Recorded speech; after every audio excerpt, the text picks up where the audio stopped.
We're here today at Moda Miami, and I'm here with Zeb. Zeb, why don't you introduce yourself? My name is Zeb Glesta. I'm an Associate Vice President of Whiskey in America for Sothebys.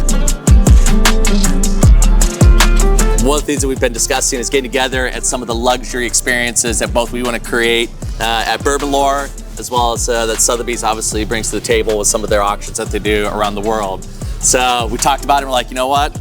Let's get together, and what better place to be than the Biltmore here in Miami, because we actually had the Bourbon Lore launch, our launch party, the legendary Scottsdale experience at the Arizona Biltmore.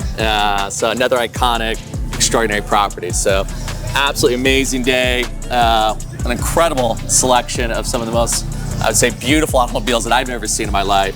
There's a $100 million one-of-one Mercedes over there.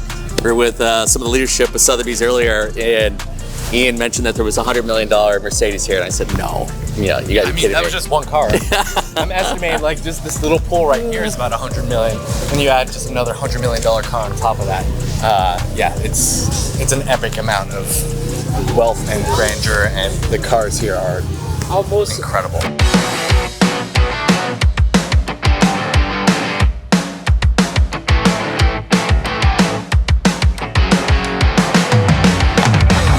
You know, part of this, and one of the things that I loved about what we're seeing here as well, is part of, you know, I would say our love of, you know, Bourbon Lore is the community, the people you get to meet, the experiences you get to have, you know, the stories that get shared when you're standing here next to not just a car, but something that really meant something to a, you know, a collector, an enthusiast, and hearing the history and the heritage and the legacy of it is just as exciting and inspiring to me as being able to actually drive it, right?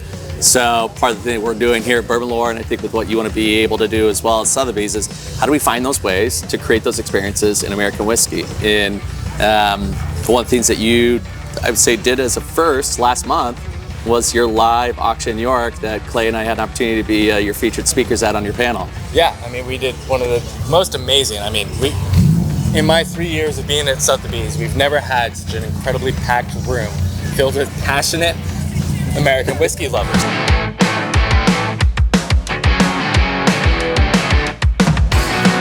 For me as a fan and as an enthusiast, I've never had the opportunity to be at a live American whiskey auction, and it was a full house. I mean, there was probably 60 or so individuals that were there.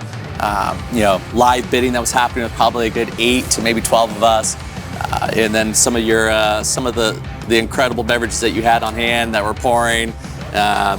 I don't know if I don't even know the last time I had an old granddad in a cradle. Yeah. But that was pretty beautiful. 1960s pristine old granddad. Yeah, with Booker's 13 and some Mount Vernon, and some old Fitzgerald from Stitzel. I mean, it was a killer lineup of a tasting. But I mean, I think the people in the room kind of made the whole auction. Yeah, I agree. I know you guys had your table dead center.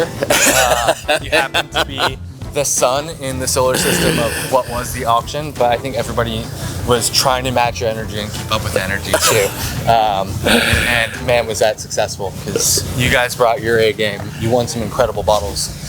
You drank some incredible bottles. Yeah. You know, it's all about sharing it. There was a few people that were bidding there. One of them in particular, Todd, at one point, I had to look over and be like, that bottle needs to be at Bourbon Lore. Like, I love you, collector to collector, enthusiast to enthusiast. Stop bidding, let me focus on it. Yeah. No, I saw the eyeballs like across the room. Yeah, and I was looking down upon you both, just kind of going to war, but then he just, you know, in a humble way. Yeah, exactly. No, it was a great time, and you know what I also loved about it was the opportunity to meet some new friends, and it was awesome. At night when we wrapped up, I met a few new people. We're all talking about the different bottles that were there. We had an incredible bottle that we picked up here that I'll let you talk about in a minute. But afterwards, we all got together, you know, and we went out and you know, spent another few hours together at another gentleman's place in the city, and he hosted us, and we poured some vintage Dusties, and Dan was there, and he brought some great stuff and some old turkey and some cheesy gold foil. It was phenomenal, and unless you create those moments, I don't know that you always get that chance, you know, on different chats or Facebook groups. So I appreciate the fact that Sothebys sees what you see in American whiskey, that you're out there bringing groups like us together, bringing friends, collectors. It was an amazing evening for us, and one they'll never forget. One thing though, why don't you share that that bad boy, that one of one that I've never seen before, that we picked up for the Bourbon Lord collection that you had at the auction that night? Is that Bellows that we're Yes, talking about? I mean, yeah, it's a 25-year-old rye, or let's just start at 25 plus. Yeah, plus. Minimum, I think it said minimum of 25 years. Yeah. The age statement was unknown or undisclosed, but it was pre-1890s. I mean, sure, we can say that, yeah, it's 25-year plus rye, which one is, there's not many of those as a whole. And two, I mean, it's pre-1900s. I mean, that's history right there in a bottle.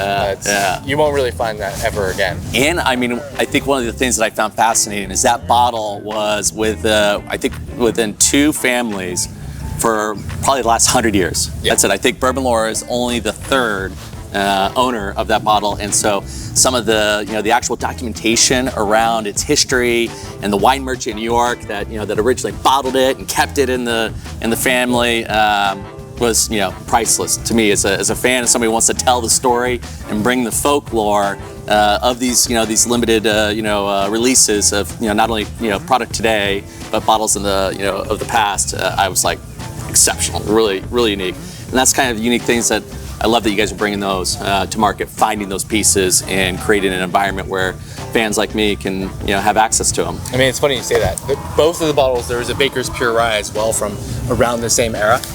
Both bottles actually didn't leave New York for at least almost 100 years. So, in fact, I walked the Baker's Pure Rye from the consignor's house to my house to the office.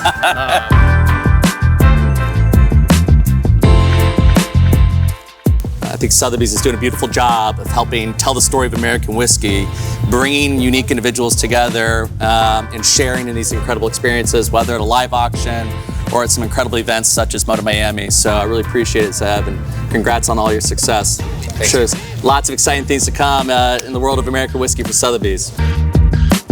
Well, from Moda Miami to the Bourbon Lord family, thank you. I appreciate you having us, Zeb. Come on. See you soon, brother. Absolutely. Cheers.